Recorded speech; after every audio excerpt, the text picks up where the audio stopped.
السلام علیکم ورحمۃ اللہ وبرکاتہ نحمدہ ونصلی علی رسولہ الکریم اما بعد فاعوذ باللہ من الشیطان الرجیم بسم اللہ الرحمن الرحیم۔ قرآنی نگینے کے سلسلے میں اب جو ہے وہ ہے 7واں پارہ، جس میں سب سے پہلے حق شناسی کا ذکر کیا گیا ہے کہ توجہ سے اللہ کا کلام سننا اتنا اثر انگیز ہوتا ہے کہ آنکھیں کیا ہیں، آنسو بہانے لگتی ہیں، اور دل جو ہے وہ حق کو، سچ کو پہچان کر عمل پر آمادہ ہو جاتا ہے۔ جیسا کہ پہلی آیت میں ہی ہے وَإِذَا سَمِعُوا مَا أُنزِلَ إِلَى الرَّسُولِ تَرَىٰ أَعْيُنَهُمْ تَفِيضُ مِنَ الدَّمْعِ مِمَّا عَرَفُوا مِنَ الْحَقِّ يَقُولُونَ رَبَّنَا آمَنَّا فَاكْتُبْنَا مَعَ الشَّاهِدِينَ۔ اور جب وہ رسول کی طرف نازل کردہ کلام کو سنتے ہیں اور آپ ان کی آنکھیں آنسو سے بہتی ہوئی دیکھتے ہیں تو اس سبب سے کہ انہوں نے حق کو پہچان لیا، وہ کہتے ہیں کہ اے ہمارے رب، ہم ایمان لے آئے، پس تو ہم کو بھی ان لوگوں کے ساتھ لکھ لے جو تصدیق کرتے ہیں۔ یہاں پر ان آیات میں کہ یہ آیات حبشے میں رہنے والے عیسائیوں ہی کے بارے میں نازل ہوئی ہیں، تاہم روایات کی روح سے نبی اکرم صلی اللہ علیہ وآلہ وسلم نے حضرت عمرو بن امیہ زمری رضی اللہ تعالیٰ عنہ کو اپنا خط دے کر نجاشی کے پاس بھیجا تھا، جو انہوں نے جا کر اسے سنایا۔ نجاشی نے وہ مکتوب سن کر حبشے میں موجود مہاجرین اور حضرت جعفر بن ابی طالب رضی اللہ تعالیٰ عنہ کو اپنے پاس بلایا اور اپنے علماء کو بھی جمع کر لیا۔ پھر حضرت جعفر رضی اللہ تعالیٰ عنہ کو قرآن کریم پڑھنے کا حکم دیا۔ حضرت جعفر رضی اللہ تعالیٰ عنہ نے سورہ مریم پڑھی، جس میں حضرت عیسیٰ علیہ السلام کی اعجازی ولادت اور ان کی رسالت کا ذکر ہے، تو جسے سن کر وہ بہت متاثر ہوئے اور آنکھوں سے آنسو جاری ہو گئے اور ایمان لے آئے۔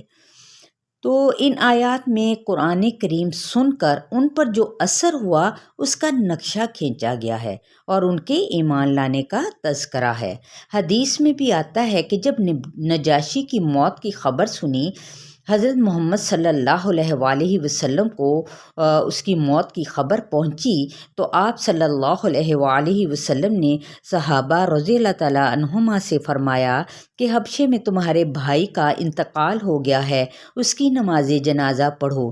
چنانچہ ایک صحرا میں آپ صلی اللہ علیہ وآلہ وسلم نے اس کی نماز جنازہ غائبانہ ادا فرمائی۔ ایک اور حدیث میں بھی ایسے اہل کتاب کی بابت جو نبی کریم صلی اللہ علیہ وآلہ وسلم کی نبوت پر ایمان لائے بتلایا گیا ہے کہ انہیں دگنا اجر ملے گا۔ یہ بخاری کی حدیث ہے۔ اسی طرح سے دیکھا جائے تو آگے قول حق ہے، یعنی سچائی قول، سچی بات اور عمدہ بات کرتے رہنے سے جنت کیا ہے، وہ لازم ہو جاتی ہے۔ یعنی جو بھی سچ بات کہے گا وہ کیا ہے، اس کے لیے جنت لازم ہے۔ اور قسم کا کفارہ بھی کیا کہلاتا ہے کہ جو ارادتاً کھائی گئی ہو، جو جھوٹی قسم کا کفارہ کیا ہوگا، 10 مساکین کو کھانا کھلانا یا لباس پہنانا یا ایک گردن آزاد کرنا اور ہے، اور اگر استطاعت نہ ہو تو 3 دن کے مسلسل روزے رکھنا ہے۔ یہاں پہ قسم کے بارے میں جس کو عربی میں حلف یا یمین کہا گیا ہے، ٹھیک ہے، تو اس کی 3 اقسام ہے، ایک ہے لغو، غموس اور معقدہ۔ ٹھیک ہے، لغو قسم وہ قسم ہے جو انسان بات بات میں عادتاً بغیر ارادہ اور نیت کے کھاتے رہتا ہے، تو اس پر تو کوئی پکڑ نہیں ہے، نہ ہی مواخذہ ہے۔ اور غموس کون سی قسم ہے؟ یہ وہ جھوٹی قسم ہے جو انسان دھوکہ اور فریب دینے کے لیے کھائے، یہ کبیرہ گناہ بلکہ اکبر الکبائر ہے، لیکن اس پر کفارہ نہیں۔ اور معقدہ یہ وہ قسم ہے جو انسان اپنی بات میں تاکید اور پختگی کے لیے ارادتاً کھائے، ایسی قسم اگر توڑے گا تو اس کا وہ کفارہ ہے جو ابھی بتایا گیا ہے۔ اور وہ کیا کفارہ ہے؟ 10 مساکین کو کھانا کھلانا یا پھر لباس پہنانا یا پھر ایک گردن آزاد کرنا، ٹھیک ہے۔ اور اگر استطاعت نہ ہو تو پھر کیا کرے، وہ 3 دن کے مسلسل روزے رکھے۔ اور اسی طرح سے شراب یہ جوا، یہ گندے، یہ سارے شیطانی کام ہیں جن کا مقصد لوگوں کے درمیان کیا ہے؟ عداوت، بغض ڈالنا ہے، نماز اور ذکر سے کیا ہے؟ روکنا ہے، کیونکہ آپ کو پتہ ہے کہ شراب اور جوئے کے مزید جو معاشرتی اور دینی نقصانات ہیں وہ تو کسی وضاحت کی محتاج ہیں ہی نہیں، اسی لیے شراب کو ام الخبائث کہا جاتا ہے، اور جوا بھی ایسی بری لت ہے کہ یہ انسان کو کسی کام کا نہیں چھوڑتی، اور بعض اوقات تو رئیس زادوں یعنی امیر زادوں کو، جاگیرداروں کو مفلس اور کلاش تک بنا دیتی ہے۔ ناپاک اور پاک چیزیں یہ برابر تو نہیں ہیں، لیکن زندگی میں پاکیزہ کا انتخاب کرنا یعنی پاک چیزوں کا انتخاب کرنا، کیونکہ اللہ تعالیٰ طیب ہی کو اور پاکیزہ چیزوں کو ہی قبول کرتا ہے۔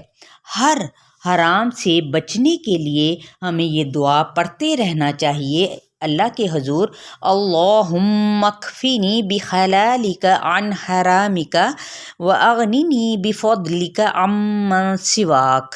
یہ دعا ہمیں اپنی نمازوں کے ساتھ ہی بعد میں اپنی دعاؤں کے اندر شامل کر لینی چاہیے، اور اسی طرح سے ہمیں غیر ضروری سوالات کہ کون سی چیزیں حرام ہیں اور کون سی حلال ہے، یہ ہم نے خود اس کو قرآن پاک کو اور احادیث کو دیکھنا ہے، سمجھنا ہے، پڑھنا ہے، تاکہ ہمیں حلال اور حرام میں فرق کا پتہ ہو، اور ان کے بارے میں ایسے یعنی دین سیکھنے کے لیے ضروری سوالات کرنے میں ہی بھلائی ہوتی ہے، نہ کہ غیر ضروری سوالات میں، کیونکہ غیر ضروری سوالات کرنے سے دین کو کیا ہے، یہ انسان کو کیا ہے، مشکل میں ڈال دیتا ہے۔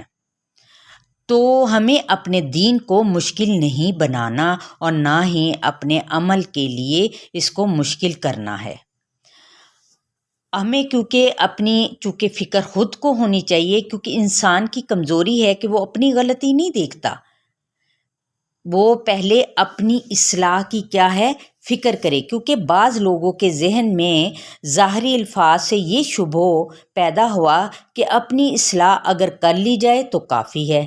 امر بالمعروف و نہی عن المنکر یعنی نیکی کا حکم دینا اور برائی سے روکنا ضروری نہیں ہے، لیکن یہ مطلب صحیح نہیں ہے، کیونکہ امر بالمعروف کا فریضہ بھی نہایت اہم ہے۔ اگر یہ ایک مسلمان یہ فریضہ ہی چھوڑ دے گا تو کیا وہ اس کا تارک ہدایت پر قائم رہنے والا کب رہے گا؟ وہ رہے گا جبکہ قرآن نے اذا اہتدیتم، جب تم خود ہدایت پر چل رہے ہو کی شرط عائد کی ہے۔ اسی لیے جب حضرت ابوبکر صدیق رضی اللہ تعالیٰ عنہ کے علم میں یہ بات آئی تو انہوں نے فرمایا، لوگو تم آیت کو غلط جگہ استعمال کر رہے ہو، میں نے تو نبی اکرم صلی اللہ علیہ وآلہ وسلم کو یہ فرماتے ہوئے سنا ہے کہ جب لوگ برائی ہوتے ہوئے دیکھ لیں اور اسے بدلنے کی کوشش نہ کریں تو قریب ہے کہ اللہ تعالیٰ انہیں اپنے عذاب کی گرفت میں لے لے۔ مسند احمد کی روایت ہے۔ لہٰذا امر بالمعروف و نہی عن المنکر ہمیں ہماری زندگیوں کا حصہ ہے، خود بھی ہم نے نیکی کے کاموں میں آگے بڑھ چڑھ کر حصہ لینا ہے اور برائیوں سے اپنے آپ کو بھی باز رکھنا ہے اور دوسروں کو بھی اسی چیز کی تبلیغ بھی کرنی ہے۔ حضرت عیسیٰ علیہ السلام کی تعلیمات جون سی تھی وہ شرک سے پاک تھیں، ایک اللہ کی عبادت کی تعلیم انہوں نے دی، اور انہوں نے یہی فرمایا کہ جو میرا بھی رب ہے اور تمہارا بھی رب ہے۔ تو سورہ الانعام دراصل اس کے اندر جو ہے سورت کا مرکزی موضوع جون سا ہے وہ ہے توحید۔ توحید آپ لوگ جانتے ہیں کہ ایک اللہ کی عبادت کرنا، اس کی ذات، صفات اور افعال میں کسی کو شریک نہ ٹھہرانا، اور یہ سچ ایسا ہی ہے قیامت کے دن سچوں کو ان کی سچائی کے بدلے میں جنت ملے گی، اللہ کی رضامندی ملے گی اور بڑی ہی کامیابی ملے گی۔ یہ دیکھیں سچائی کے کتنا بڑا انعام ہے۔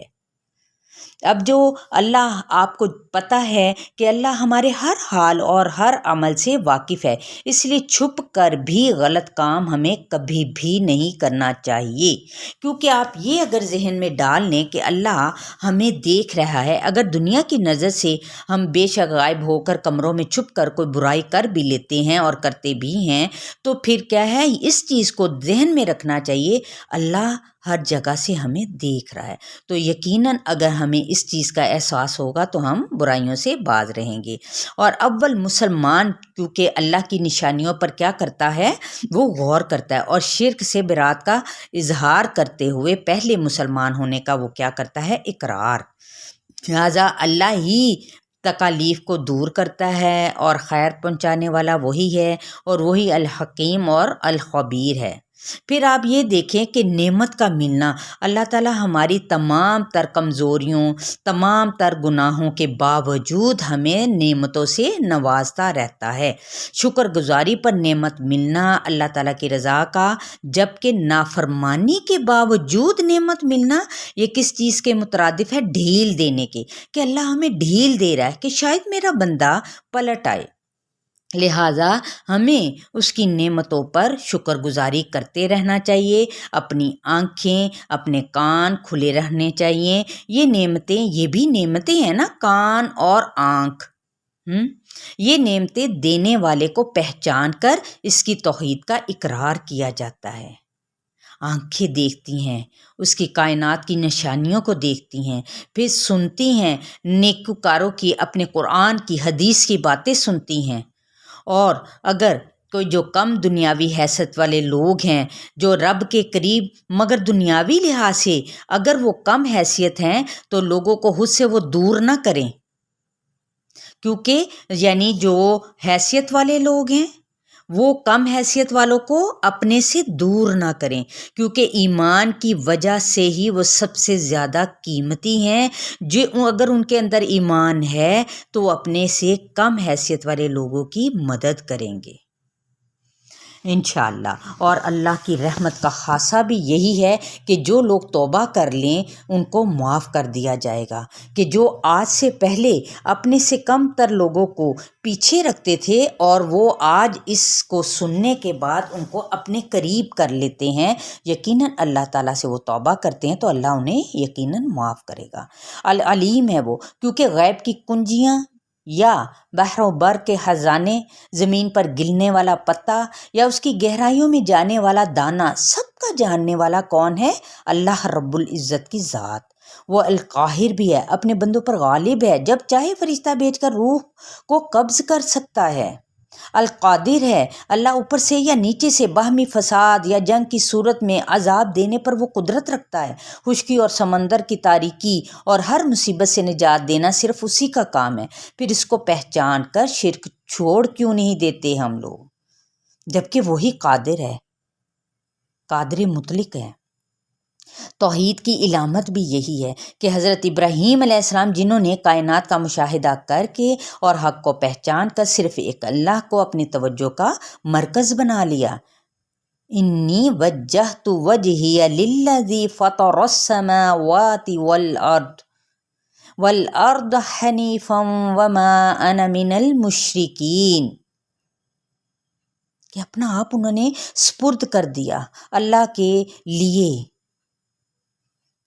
اور پھر محسنین کی جزا، ان کا بدلہ کیا ہے کہ اللہ کی خاطر حضرت ابراہیم علیہ السلام نے جب سارا اپنا کنبہ، اپنے گھر والے، اپنے بچے کو قربان کرنے کے لیے تیار ہو گئے اللہ کی راہ میں، اپنی بیوی کو چھوڑ دیا ایک ویرانے میں، تو اللہ نے نسل میں انبیاء اور صالحین پیدا کر کے بہترین جزا دی۔